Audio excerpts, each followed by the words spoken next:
How to quickly add a website shortcut on the home screen on the iPhone 16 series.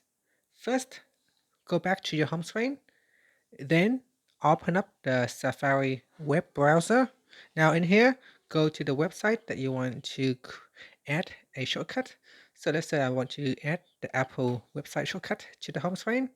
And then you tap on the share button at the bottom, and then from the list here, scroll down and select add to home screen.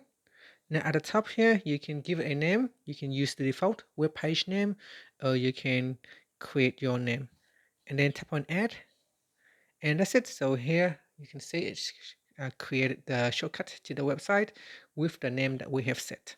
And if you tap on it, that will quickly open up the web page. And that's it. So that is a very quick way to create or add a shortcut to a website or a web page on the home screen.